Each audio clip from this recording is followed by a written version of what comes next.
Hello दोस्तों, हमारे channel BEd corner में आपका स्वागत है।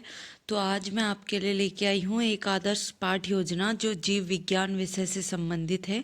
तो आइए शुरू करते हैं। सबसे पहले पाठ योजना संख्या, दिनांक, कक्षा, विषय विज्ञान, उपविषय जीव विज्ञान, अवधि वादन, प्रकरण हमारा है प्रदूषण, विद्यालय का नाम, सामान्य उद्देश्य से संबंधित 5 बिंदु। उसके बाद हमारे विशिष्ट उद्देश्य आ जाएंगे। पहला, ज्ञानात्मक, बोधात्मक, प्रयोगात्मक, संश्लेषणात्मक, विश्लेषणात्मक और अंतिम बिंदु होगा मूल्यांकन का। उसके बाद हमारी शिक्षण सहायक सामग्री आ जाएगी, चौक, डस्टर, चार्ट, पॉइंटर आदि। उसके बाद पूर्व ज्ञान, छात्र प्रदूषण के बारे में सामान्य जानकारी रखते हैं। प्रस्तावना प्रश्न। पहला प्रश्न, हम पढ़ने कहाँ जाते हैं? तो बच्चे उत्तर करेंगे विद्यालय। दूसरा प्रश्न, विद्यालय से छुट्टी होने पर हम कहाँ जाते हैं? तो उत्तर हो जाएगा घर। तीसरा प्रश्न, घर को लेकर घर की सफाई में क्या निकलता है? तो बच्चे उत्तर करेंगे कूड़ा। चौथा प्रश्न, कूड़े को पर्यावरण में फैलाना क्या स्थिति उत्पन्न करता है? तो ये प्रदूषण की स्थिति उत्पन्न करता है। तो बच्चे प्रदूषण उत्तर करेंगे। फिर पांचवा और अंतिम प्रश्न, प्रदूषण से आप क्या समझते हैं? यह बच्चों के लिए समस्यात्मक प्रश्न हो जाएगा जिसका उत्तर अस्पष्ट रहेगा। उसके बाद उद्देश्य कथन, आज हम प्रदूषण के बारे में विस्तार पूर्वक अध्ययन करेंगे। जब इतना काम हमारा हो जाएगा उसके बाद हमारी प्रस्तुतिकरण आएगी जिसकी सूची इस प्रकार से बनेगी, देख सकते हैं। शिक्षण बिंदु में आ जाएगा प्रदूषण और विकासात्मक प्रश्न में पहला हो जाएगा फैक्ट्रियों से क्या निकलता है? तो बच्चे उत्तर करेंगे धुआं। दूसरा, प्रदूषण से आप क्या समझते हैं? तो अस्पष्ट उत्तर, प्रश्नोत्तर विधि का प्रयोग। स्पष्टीकरण शुरू होगा।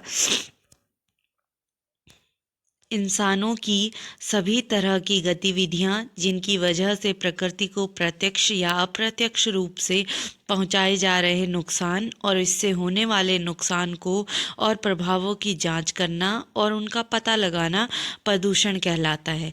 हमारे क्रियाकलापों की वजह से प्रकृति को जो हानि पहुंच रही है, जो प्रदूषण फैलाती है, मनुष्य के द्वारा इस पृथ्वी पर फैलाए गए प्रदूषकों को हम मुख्य 2 भागों में बांट सकते हैं।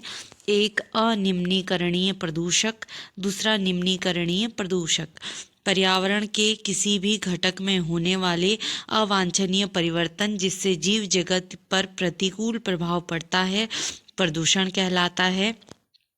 पर्यावरणीय घटकों के आधार पर पर्यावरणीय प्रदूषण को भी ध्वनि, जल, वायु एवं मृदा प्रदूषण में बांटा गया है।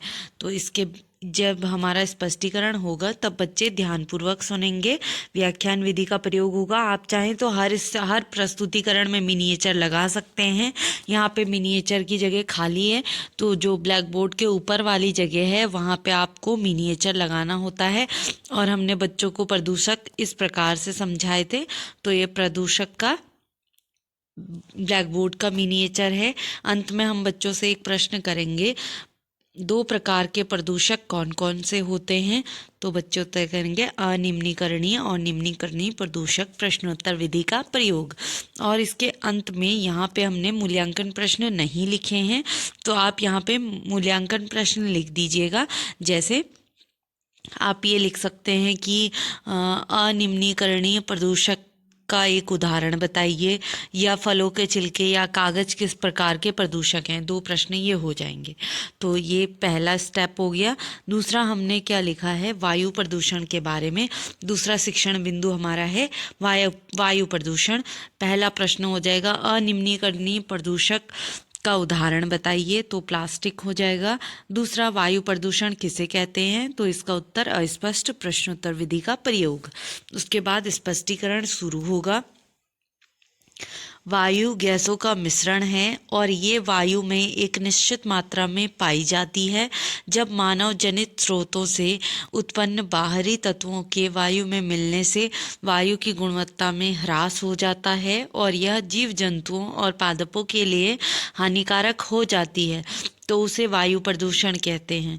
CO2 यानी कि carbon dioxide, carbon monoxide, sulphur dioxide, nitrogen के ऑक्साइड, क्लोरीन, लेड, NH3 यानी कि अमोनिया, कैडमियम, धूल आदि प्रमुख मानव जनित वायु प्रदूषक हैं। वायु प्रदूषकों के मुख्य कारण वाहनों में जीवाश्म ईंधन का दहन, दूसरा फैक्ट्रियों से निकलने वाला धुआं, तीसरा रेफ्रिजरेटर, चौथा कृषि में कीटनाशक और जीवाणुनाशी दवा।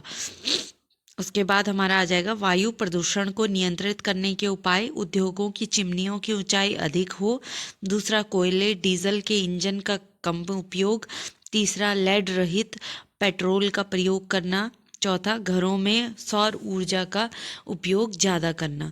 इसके दौरान छात्र छात्राएं ध्यानपूर्वक सुनेंगे। आप चाहें तो इस स्टेप में भी मिनिएचर लगा सकते हैं। चार्ट का मिनिएचर, उसका स्थान खाली है। उसके बाद ये हमारे ब्लैक बोर्ड के वर्क का मिनिएचर है। और लास्ट में हम बच्चों से क्वेश्चन करेंगे वायु प्रदूषक के नाम बताइए। तो बच्चों ने जो जो पढ़ा होगा वो उसके अकॉर्डिंग उत्तर करेंगे और यहीं पे हमारे मूल्यांकन प्रश्न आएंगे। तो यहाँ पे आप मूल्यांकन प्रश्न में लिख सकते हैं जैसे वायु प्रदूषण को नियंत्रण करने के 2 उपाय बताइए और वायु को प्रदूषित होने के लिए क्या क्या कारण रिस्पॉन्सिबल हैं या उत्तरदायी हैं। तो आप ये लिख सकते हैं। ये हमारा सेकेंड स्टेप हो गया। उसके बाद हमारा थर्ड एंड लास्ट स्टेप आएगा। उसमें हमने किसको लिया है? ध्वनि प्रदूषण को। तो पहला प्रश्न हो जाएगा शादी ब्याह में क्या बजाया जाता है? तो डीजे या वाद्य यंत्र बजाए जाते हैं। दूसरा, ध्वनि प्रदूषण किसे कहते हैं? तो इसका उत्तर अस्पष्ट रहेगा। उसके बाद हमारा स्पष्टीकरण शुरू होगा।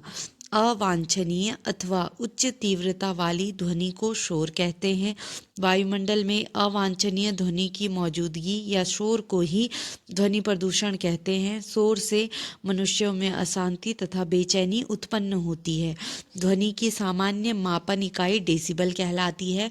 ध्वनि प्रदूषण के कारण ध्वनि विस्तारक यंत्र का अत्यधिक प्रयोग, डीजे, टीवी, रेडियो का अधिक उपयोग, मंदिर की घंटी, वाहनों का हॉर्न आदि। उसके बाद अंत में हमारा आएगा ध्वनि प्रदूषण को नियंत्रित करने के उपाय। पहला, डीजे, टीवी आदि का कम प्रयोग। दूसरा, वाहनों के हॉर्न का कम प्रयोग करना। छात्र छात्राएं ध्यानपूर्वक सुनेंगे। इसमें हमने चार्ट का मिनिएचर लगाया है। आप चाहें तो चार्ट के मिनिएचर के नीचे ब्लैक बोर्ड का मिनिएचर भी लगा सकते हैं। इसमें ध्वनि प्रदूषण के जो कारण हैं उनको दिखाया गया है कि किन किन कारणों से हमारी ध्वनि प्रदूषण होती है। इसके बाद हमारा एक प्रश्न आ जाएगा बच्चों के लिए, ध्वनि मापन की इकाई क्या कहलाती है? तो बच्चे उत्तर करेंगे डेसिबल कहलाती है। फिर हम बच्चों को सारांश देंगे। हमने प्रदूषक और वायु प्रदूषण और ध्वनि प्रदूषण के बारे में पढ़ा। आप चाहें तो सारी चीज़ों को शॉर्ट एक एक लाइन में बता सकते हैं। उसके बाद अंत में हमारे आएंगे मूल्यांकन प्रश्न। पहला प्रश्न, प्रदूषण किसे कहते हैं? दूसरा, वायु प्रदूषण नियंत्रण क्या है? तो ये आ जाएगा। इसके बाद हमारा लिखित एवं निरीक्षण कार्य आ जाएगा। छात्राध्यापिका श्यामपट्ट में लिखित कार्य को अपनी पुस्तिका में उतारने का निर्देश देती है और स्वयं निरीक्षण करती है। पुनरावृत्ति प्रश्न में पहला प्रश्न, 2 प्रकार के प्रदूषक कौन कौन से हैं? दूसरा प्रश्न, ध्वनि प्रदूषण के कारण बताइए। गृह कार्य में 3 प्रकार के प्रश्न। दीर्घ उत्तरीय प्रश्न में पहला, प्रदूषण को विस्तार पूर्वक समझाइए। लघु उत्तरीय प्रश्न में पहला, वायु प्रदूषण के कारण व नियंत्रण को लिखिए। अति लघु उत्तरीय प्रश्न में पहला, ध्वनि की मापन इकाई डॉट है। और दूसरा प्रश्न, कार्बन डाइऑक्साइड, कार्बन मोनोऑक्साइड और क्लोरोफ्लोरोकार्बन आदि डॉट जनित वायु प्रदूषक हैं। तो जो बच्चों ने पढ़ा होगा उसके अनुसार वो होमवर्क करके लाएंगे। तो यहीं पे हमारा लेसन प्लान समाप्त होता है। मैं आशा करती हूँ कि आपको हमारा प्लान पसंद आया होगा। अगर आपको हमारी वीडियो पसंद आई है तो प्लीज़ वीडियो को लाइक कीजिए, शेयर कीजिए और हमारे चैनल को सब्सक्राइब कीजिए। Thank you.